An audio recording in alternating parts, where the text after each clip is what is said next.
पछिल्लो 6 घण्टामा सबैभन्दा धेरै वीरगञ्जमा 64 मिलिमिटर वर्षा भएको छ।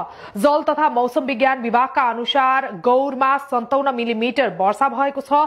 त्यस्तै महेशपुरमा 53, कलैयामा 54, टाढीमा 50 र ठोरीमा 48 मिलिमिटर वर्षा भएको छ। काठमाडौँ उपत्यकामा गोदावरी स्टेशनमा सबैभन्दा धेरै 41, खुमलटारमा 28, चन्द्रागिरीमा 35, नगरकोटमा 30, कप्पनमा 20 र कलंकीमा 23 मिलिमिटर वर्षा मापन गरिएको छ। कोशी, लुम्बिनी र सुदूरपश्चिममा भने कम मात्रै वर्षा भइरहेको छ। यस्तै लगातारको वर्षापछि काठमाडौँ जिल्ला चन्द्रागिरी नगरपालिकाबाट विभिन्न नाका हुँदै काठमाडौँबाट धादिङ र मकवानपुर हुँदै बाहिरिने नागढुङ्गा, गोदाम, टखेल हुँदै जाने सडक खण्ड अर्को आदेश नभएसम्मका लागि दुवै तर्फका सवारी साधन होल्ड गरिएको छ। धादिङ बेनीघाट रोराङ गाउँपालिका 10 जवाङ खोला स्थित पृथ्वी लोकमार्गमा सडक माथिबाट पहिरो आई पूर्ण रूपमा अवरुद्ध छ।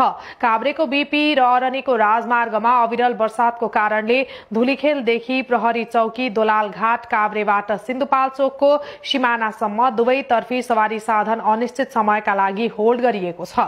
रसुवामा बाढीले नेपाल र चीन नाका जोड्ने मितेरी पुल क्षति भएको छ।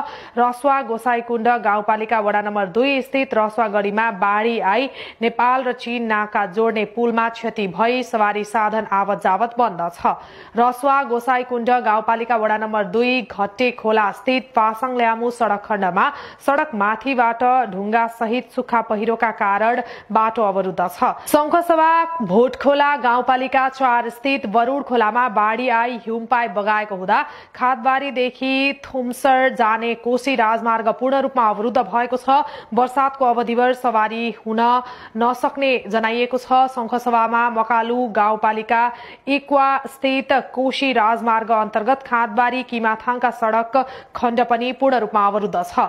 शंखसभा मकालु गाउँपालिका 3 इक्वा स्थित कोशी राजमार्ग अन्तर्गत खादबारी किमाथाङका सडक खण्ड पहिरो झरी बाटो पूर्ण रूपमा अवरुद्ध छ। 16 गते बिहीबारदेखि 21 गते मंगलबारसम्म साँझ 5 बजेदेखि बिहान 5 बजेसम्म बीपी राजमार्ग पूर्ण रूपमा बन्द रहनेछ भने भोटकोशी गाउँपालिका वडा नम्बर 4 किलो स्थित अरनीको राजमार्गमा 2 मिटर सडक भासिन गई सडक अवरुद्ध भएको छ।